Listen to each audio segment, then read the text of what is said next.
Hi guys, welcome back to another one. In today's video, I'll be sharing an easy to follow beginner's guide for planning meals for a family, or if you're living solo, don't sweat it. I always have something for everyone.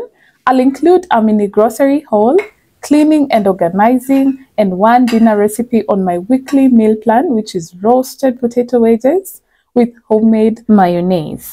So press that subscribe button if you haven't yet subscribed. And for my returning subscribers, you guys are my sugar, spice, and everything nice. Let's get started. So first, I begin by making a list of the meals that my family enjoys having. Normally, I do a fortnight meal plan for 2 weeks. I do my grocery shopping twice a month. So I save the meal plans and any new recipes that I might want to try out in my computer. So I just compare notes with my monthly budget and weekly meal plan or timetable. So guys, I have 2 different sets of timetables. I have a breakfast one and a dinner one separately.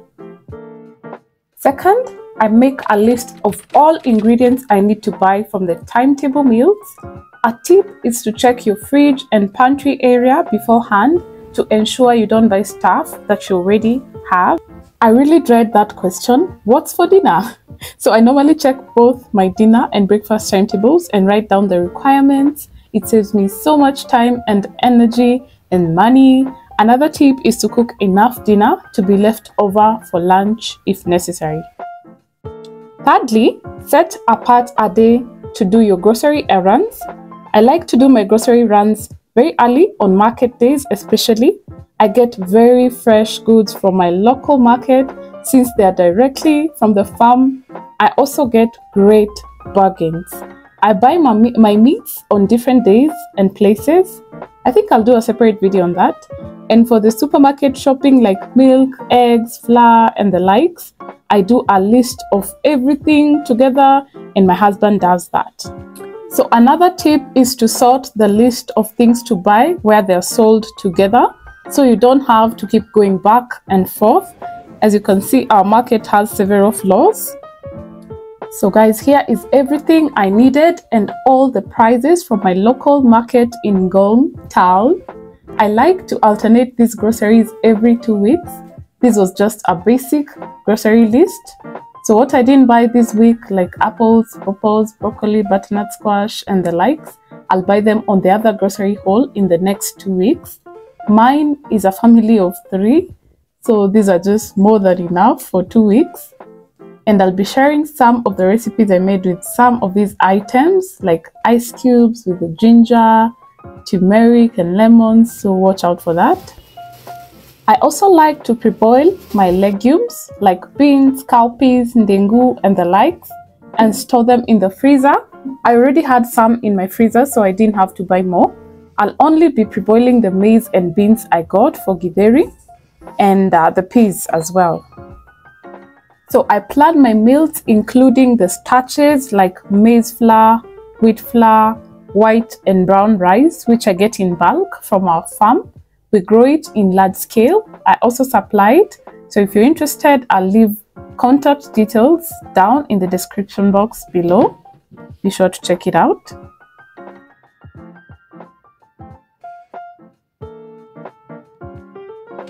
Fourth, I clean and pack my groceries for storage.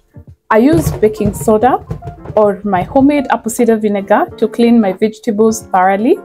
I also use this soft brush to clean them and get rid of all germs and pesticides before storage.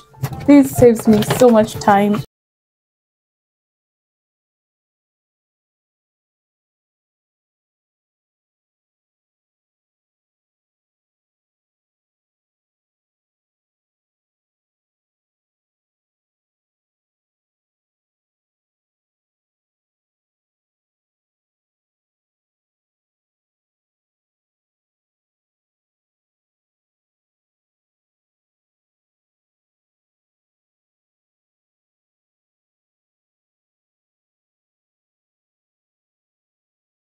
Plastic storage containers I bought from Carrefour.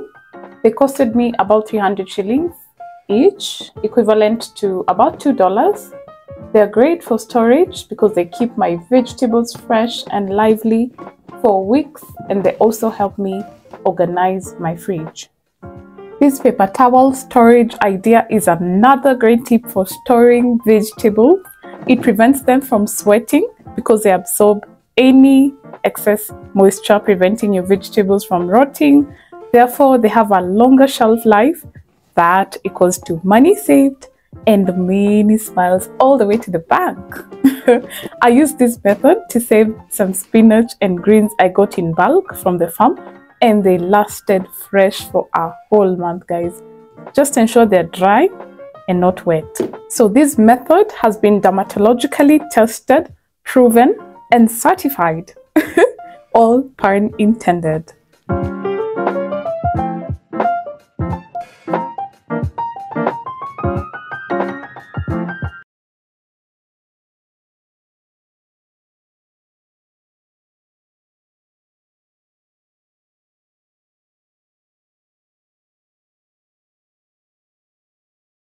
And place them on top of my fridge for easy access. We all know that we tend to reach for what we can see for healthy eating habits. I don't store them in the fridge since the temperatures are quite low where I live. I do the same with my tomatoes and other vegetables I need at hand. I like to store them in an open place where I can easily access them, and to also spot those that are ripening fast or that are about to spoil, so I cook them fast. You can always store yours in the fridge if you prefer. Again, guys, options are endless here, so do you guys. So guys, for these peas, I'm just going to store them here until I'm ready to peel them and put them in the freezer. I pre-boil them first. And this is just how I store my vegetables. I like to separate them in different racks so that I can easily identify them, and when they're spoiling, I can easily identify what's spoiling and I can cook it fast. I also like to store my potatoes down here in the box because they tend to be a little dusty, so I use a box to store them, and I store them together with the sweet potatoes. And here I'm just putting away my colored peppers, red, yellow, and green peppers. These are my carrots. And I'm just going to place them in the fridge. These bowls really help to organize my fridge. And these are my coriander leaves. And next are my leeks. This is how I store them. So I just pull off a few stems to mix with my onions, because onions here in Kenya cost 2 arms, 2 legs, the head. But we still gotta munch a bunch, right? Let's make some dinner. On the menu is roast potato wedges with beef and homemade mayonnaise. I'll share these recipes, of course. Clean these babies up until you lose patience, all right? Because we'll be roasting them with the skin intact, okay? The skin of the potato can have up to 12 times more antioxidants than the flesh. So don't be afraid to eat your potato skins. Baked potato skin is a great source of potassium and magnesium. Next, on a baking tray or dish, line your aluminum foil or parchment paper, ready to bake your potatoes away.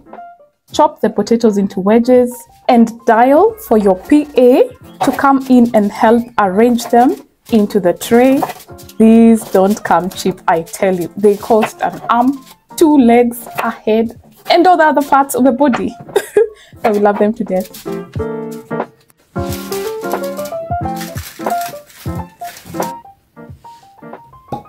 So here we coat our potato wedges with any cooking oil of choice. I used sunflower oil.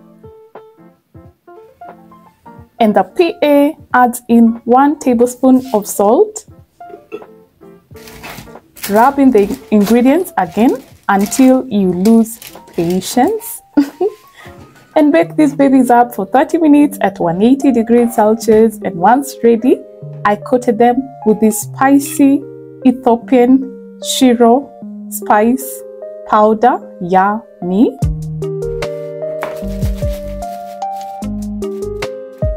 Serve with homemade mayo or ketchup or any accompaniment of choice.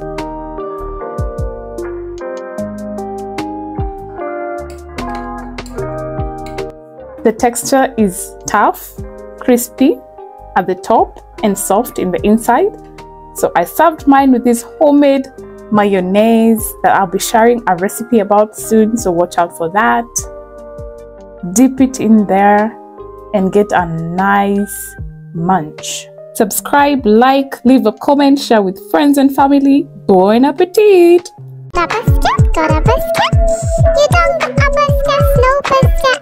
Get a basket, get a basket. You got a no basket. Wow. Oh. Thank you for watching. See you on my next one.